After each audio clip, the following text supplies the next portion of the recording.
Hey everyone, my name is Sophie from Sophisticated Organization. Welcome back to another Sophisticated Saturday where together we work through my to-do list and get things done around the house. I'm starting the day off. You saw I was just finishing up my coffee. I need to put some dishes away, and I am baby wearing little baby Henry here because it is so much easier for me to have two hands to get things done, and I know he's so happy when he's in the carrier. And by so happy, I mean sleeping. He usually falls asleep instantly when I put him in there. Owen used to do the same thing. So I'm going to see how much I can get done while I'm baby wearing him, and then might have to finish up a few tasks at the end once he wakes up. But typically his naps last quite a while in the baby carrier, so let's get going.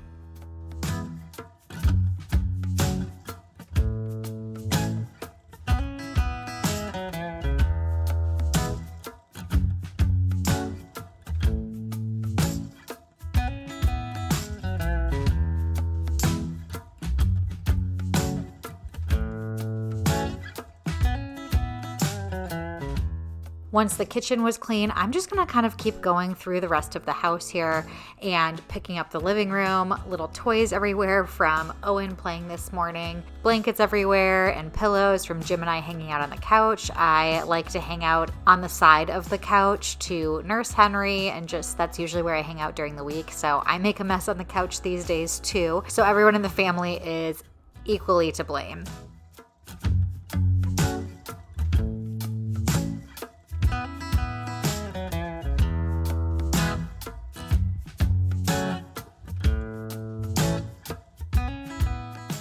Beyond picking things up today, I have 2 loads of laundry that I want to do. I already put in a load of our light laundry, so I'm going to switch that over up in the laundry room here, and then I am going to throw in a load of Henry's wash. He needs laundry done about twice a week usually. I don't have his on a schedule.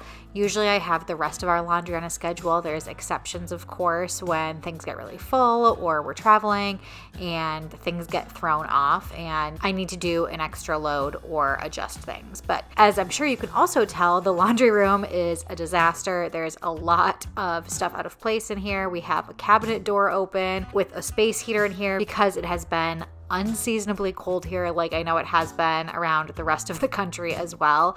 So we just want to make sure our pipes don't freeze like they did at the end of last year when we had a pipe burst. So that has to stay as it is. I am also noticing that the shelf here is missing one of those pegs, so I'm going to have Jim help me with that, or at least do it when I'm not baby wearing, and then keep picking up the rest of the laundry room here.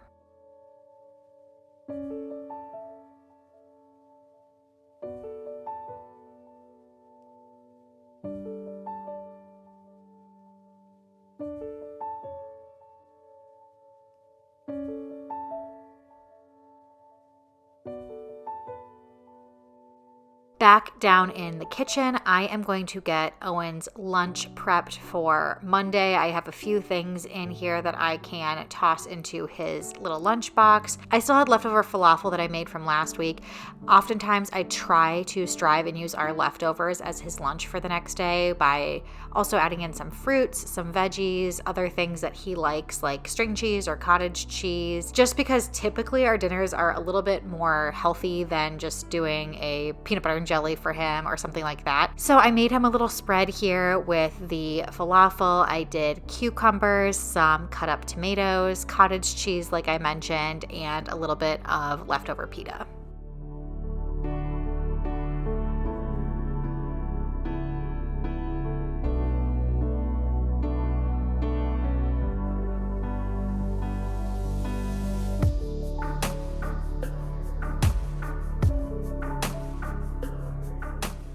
I'm going up and down and up and down. We're back upstairs and I hadn't made the bed yet today, so I am going to do that, take everything off of the bed. There was some of Jim's clothing on there that he had put on when he got dressed this morning. There was a little car that Owen put on the bed. It's just feels like things are a little bit of a mess, but that's okay. It doesn't take long to clean them up and make the house feel so much better. really quickly, and I'm sure you'll be able to tell that I am able to accomplish so much during this quick nap of Henry's. And that's really what I love doing on weekends or days that I have a little bit of spare time, is just quickly going room to room, picking things up.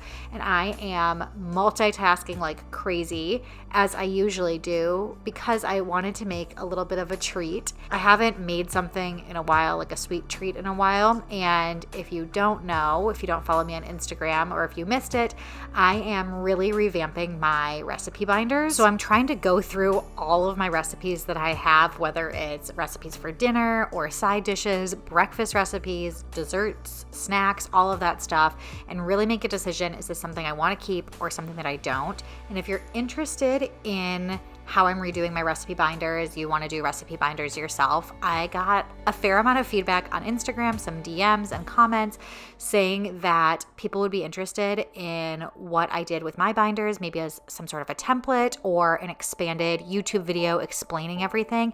So let me know if that is of interest to you in the comments below. I think I will try and potentially do both of those things if you all would be interested. But I am making these chocolate coconut balls. I thought they'd be pretty quick and easy to make. Not a lot of work required. I just mixed unsweetened shredded coconut, sweetened shredded coconut, and some condensed milk, a little bit of salt, while I roasted almonds in the oven. Those almonds can roast for, I think it's at 8 to 10 minutes. And then once they're done, I'm going to pull them out of the oven and let them cool. And then I will chop them and add them to that mixture that I made. And the final step is going to be to dip everything in chocolate. So I'm going to get that prepared, pour the chocolate into a microwave safe dish with a little bit of coconut oil there, and wait for my almonds to finish.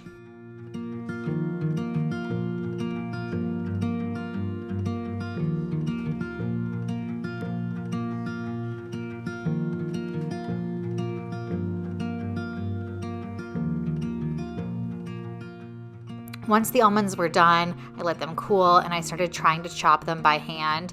And it did say roughly chop, so I knew I didn't need to do anything crazy. I just used the cutting board I'd used previously for Owen's lunch. I probably would have used a larger cutting board. I also probably would have used a larger knife, but those were the things that were already dirty, and I thought maybe I should just try sticking this in the blender and see if that does a rough chop. I didn't want to take out the whole food processor and make a giant mess there. The blender sort of kind of worked. It really finely ground some pieces and left other almonds whole, so I'm just still hand chopping a few of them, pulling out the ones that it left whole and adding it to my mixture before I fully combine everything.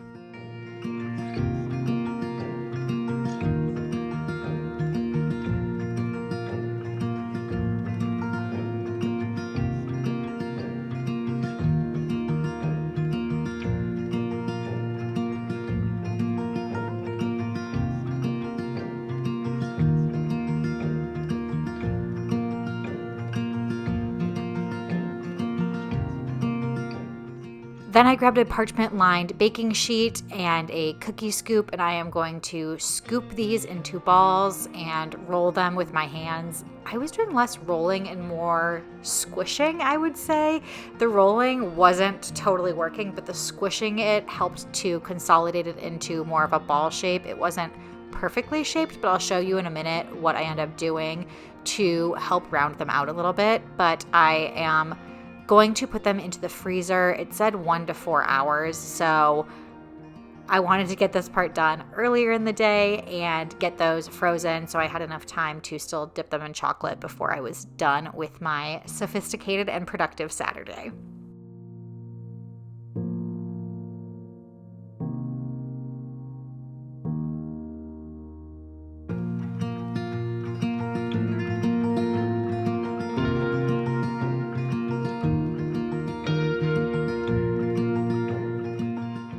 Once I got those in the fridge, I had to wait, like I said, and I also had to wait for the laundry to get done. So I decided that for the remainder of Henry's little carrier nap that I was going to head to my office and work on those recipe binders that I was talking about, so you can get a little bit more of an insight as to what I'm doing.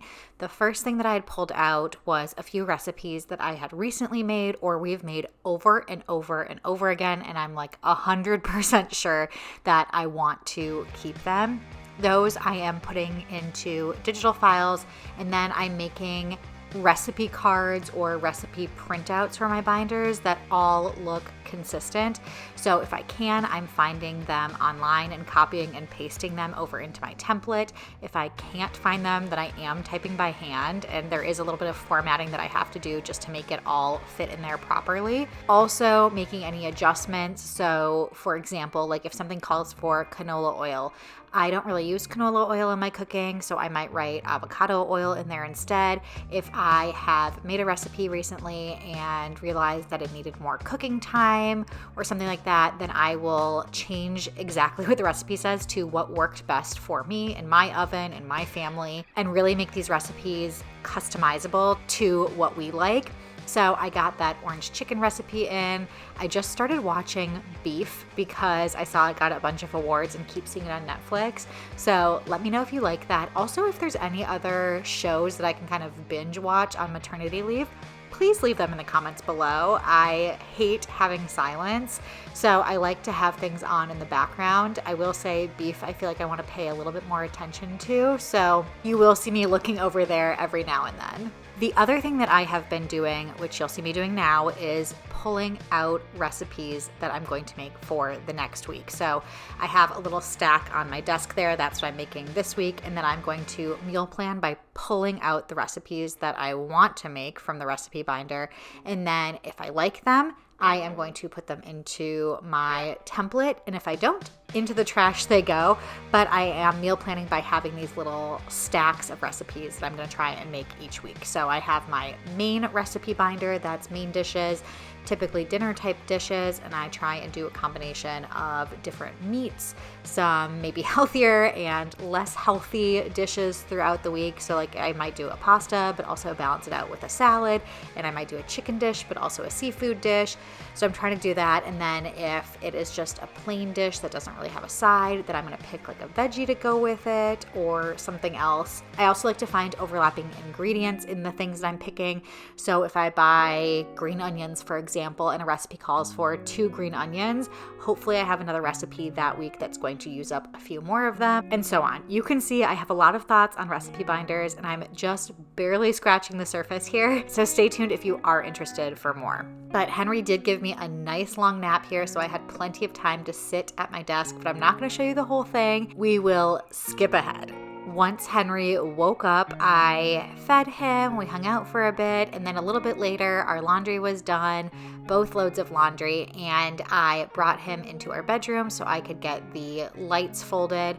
I am just folding my lights. Jim's gonna fold his later, so the first thing I'm doing is pulling all of mine out. I'm also pulling his out as well, but I'm going to stick it back in the laundry bin.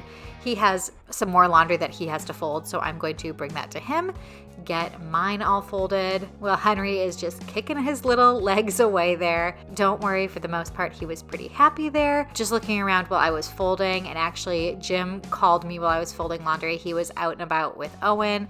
We have been doing a little bit more tag teaming just with 2 kids. So if you see I'm chatting and my phone there, it's because I'm chatting with Jim. And Henry started getting a little bit upset hanging out on the bed there. I knew it wouldn't last long. I think he was getting tired, so I picked him up and was holding him and couldn't multitask folding laundry. There are some things that I can multitask when I'm holding him.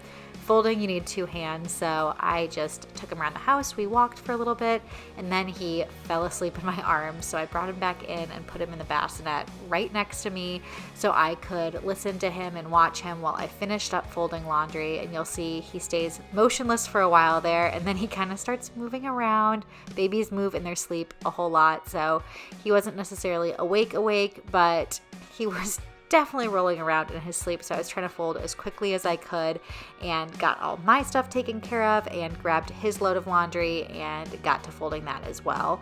Half of his laundry I put in his room. The other half honestly stays in our bedroom on that little cart behind me you'll see, because I need it in the middle of the night if he has an accident on one of his outfits. I like to have a couple changes of outfits for him there, changes of bassinet sheets, because again, spit up all of that stuff. I also keep some blankets and burp cloths there, and then most of his outfits will go in his room, but I fold in different piles and have to bring things around the house as his stuff is split up a little bit right now.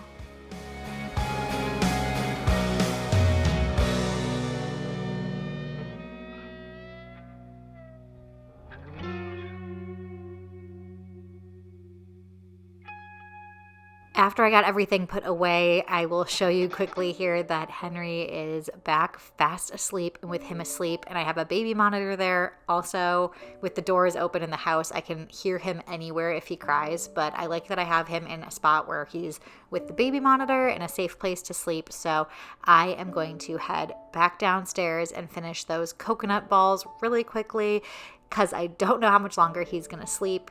He probably already got his one long nap of the day when I was baby wearing him, so we gotta act fast. Coconut balls have been in the freezer long enough, and I am going to get the chocolate and coconut oil melting in the microwave there. And I realized that a great way to get these into more of a uniform shape was to roll them into balls or roll them with my hands a little bit more after they'd been in the freezer.